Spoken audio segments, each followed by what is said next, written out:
As Jesus passed by, he saw a man blind from birth. His disciples asked him, "Rabbi, who sinned, this man or his parents, that he was born blind?" Jesus answered, "Neither he nor his parents sinned.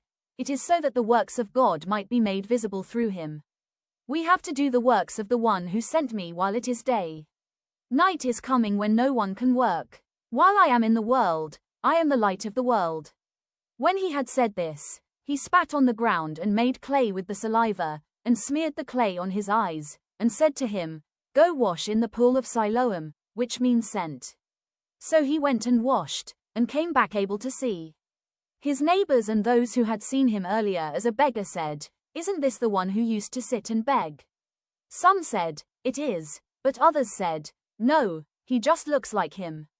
He said, "I am." So they said to him, "How were your eyes opened?" He replied, "The man called Jesus made clay and anointed my eyes and told me, 'Go to Siloam and wash.' So I went there and washed and was able to see." And they said to him, "Where is he?" He said, "I don't know." They brought the one who was once blind to the Pharisees. Now Jesus had made clay and opened his eyes on a Sabbath. So then the Pharisees also asked him how he was able to see. He said to them, "He put clay on my eyes, and I washed, and now I can see." So some of the Pharisees said, "This man is not from God, because he does not keep the Sabbath." But others said, "How can a sinful man do such signs?"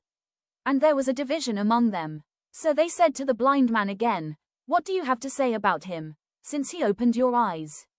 He said, "He is a prophet." Now the Jews did not believe that he had been blind and gained his sight until they summoned the parents of the one who had gained his sight.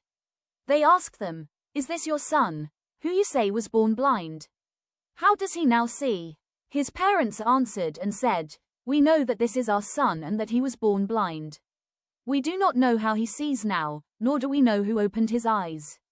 Ask him, he is of age. He can speak for himself."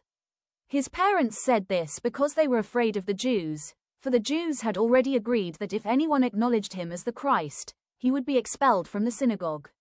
For this reason his parents said, "He is of age. Question him." So a second time they called the man who had been blind and said to him, "Give God the praise. We know that this man is a sinner." He replied, "If he is a sinner, I do not know. One thing I do know is that I was blind and now I see." So they said to him, "What did he do to you? How did he open your eyes?" He answered them, "I told you already and you did not listen. Why do you want to hear it again?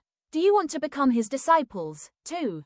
They ridiculed him and said, "You are that man's disciple. We are disciples of Moses. We know that God spoke to Moses, but we do not know where this one is from." The man answered and said to them, "This is what is so amazing, that you do not know where he is from, yet he opened my eyes. We know that God does not listen to sinners, but if one is devout and does his will, he listens to him. It is unheard of that anyone ever opened the eyes of a person born blind. If this man were not from God, he would not be able to do anything." They answered and said to him, "You were born totally in sin, and are you trying to teach us?" Then they threw him out. When Jesus heard that they had thrown him out, he found him and said, "Do you believe in the Son of Man?" He answered and said, "Who is he, sir, that I may believe in him?" Jesus said to him, "You have seen him, the one speaking with you is he."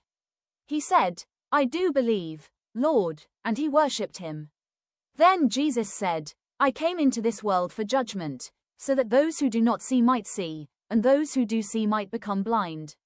Some of the Pharisees who were with him heard this and said to him, "Surely we are not also blind, are we?" Jesus said to them, "If you were blind, you would have no sin. But now you are saying, 'We see,' so your sin remains." This is based from the Gospel according to John chapter 9 verses 1 to 41.